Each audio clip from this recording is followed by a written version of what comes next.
What is up, my planting people? My name is Lithius and welcome to Roots Ready. Today I will be giving you a 1 week update on this plant right here, my Anthurium Clarinervium.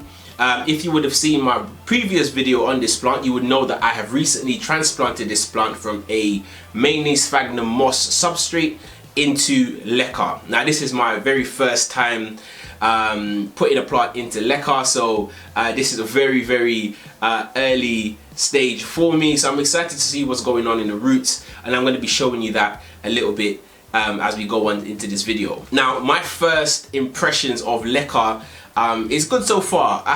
Firstly, you'll see that the plant hasn't died, which is which is the main thing for me. That was my main focus. But what I found is, certainly before, one of the reasons why I transplanted this plant in the first place is because I noticed that the leaves were getting a bit softer. So traditionally the Clarinervium leaves are a little bit firm and they do feel a little bit like cardboard. And they actually refer to as cardboard plants in some places. But I noticed that it was feeling just a little bit softer than its regular texture. So I thought, okay, I need to act now. So what I have noticed after 1 week is that there is definitely noticeable change in the texture of the leaf. It's definitely regained some rigidity in its leaves, and it's just looking a lot healthier as well. It's like the green is a lot greener to my eye anyway, and it's just looking better. So I'm excited to see what's going on under the LECA. So yeah, let's get into it. Cool. So I'm back.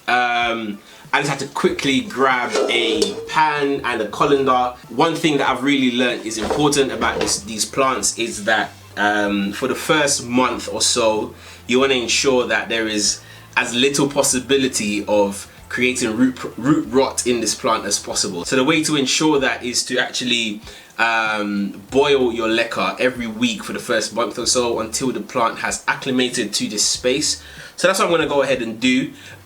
So hence the colander and the pan over here. So let's take a look at the roots and let's see what's going on inside. What I've noticed just looking inside of the pot is that there's actually not that much water left. When I originally potted this plant up, I had about an inch of water in here, and it's now dropped to below half an inch, so it's definitely doing something, which is great. It's brilliant, I think. So let's go ahead and take a look. Sorry about the noise in advance.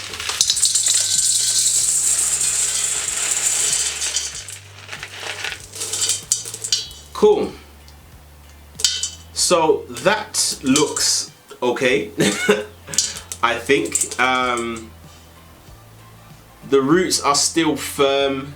They look white and healthy. I don't think there are no signs of root rot just yet, which is great. I'm really happy about that. That was one of the main things for me.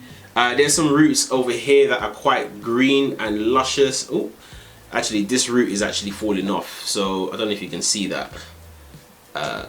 Yeah, this big root here is just on its last edges, so I'm going to go ahead and take that one off just because it was hanging off by literally a thread. I'm not sure if I can see any new growth, but what I can notice in this plant is that the roots are a lot greener than they were before. So and I don't know if that's a good thing. I would imagine so. So that's great. But no major changes in this, I don't think. There's one root over here. Cool. So I've noticed that there's a little bit of root rot just here. Yeah, right there, this root, where my finger is, there's a little bit of root rot. It's a bit squishy, so I'm gonna go ahead and remove this root. It's basically falling off anyway, so I'm gonna just cut it as far up as I can, just to prevent that spreading any further. But apart from that one root, I think it's looking pretty good. I think we have some new growth here on this root. If you can see that, just that little stub over here, which is great.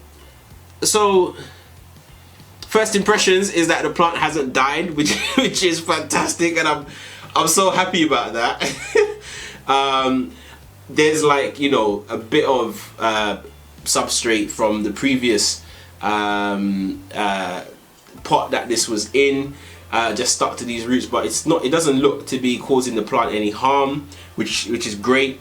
But yeah, I think it looks good. I think this plant is going to be all right in this setup. So I'm going to go ahead and get rid of this root, so bear with me 1 second, guys. All right, so I'm back. I've gone ahead and placed the LECA on the stove and let that boil for a little bit, and that's going to give me enough time just to let the roots dry out a little bit. I've seen some really good videos on YouTube, and I've read in some places that it's good to let the roots dry out a little bit, and the science behind this is that the roots are going to be thirsty, and when you transplant them back into the LECA, then they are more willing to accept a different environment. So I'm going to go ahead and do that. But before I do so, I'm going to go ahead and just trim off the dead and rotten roots. So I've got some scissors here that I have disinfected with some rubbing alcohol, and I'm just going to cut it as far up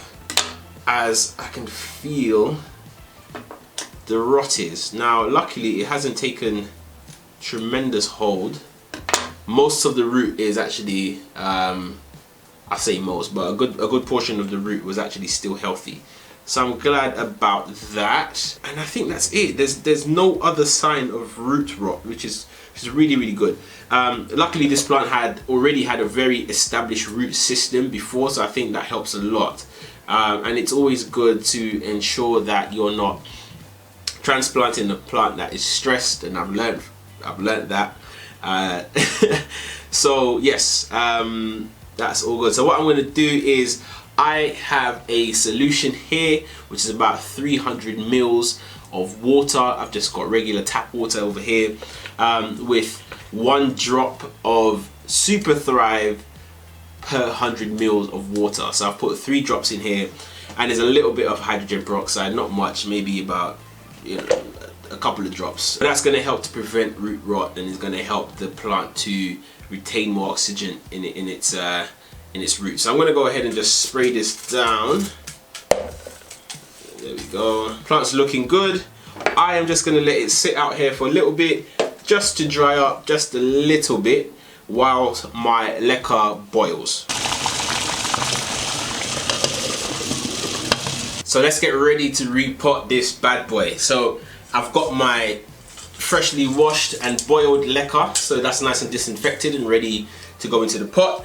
I have refilled my water reservoir, just enough water to the level that I like, and I have already adjusted for.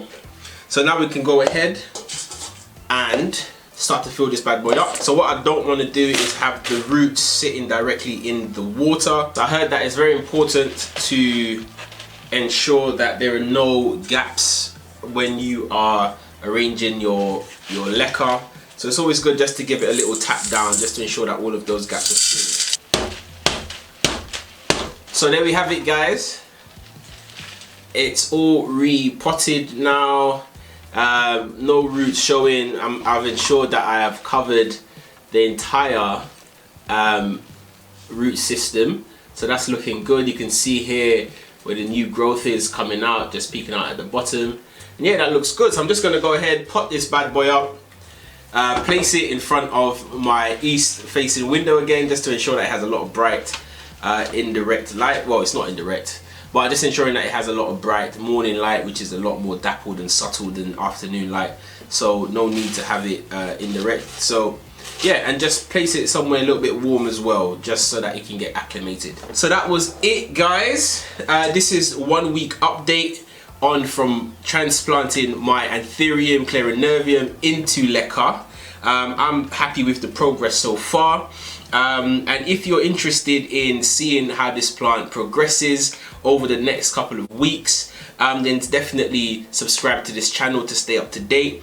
You can also consider following my Instagram page, which is @rootsready, where I'm going to be trying to just give more regular updates on these plants and so much more.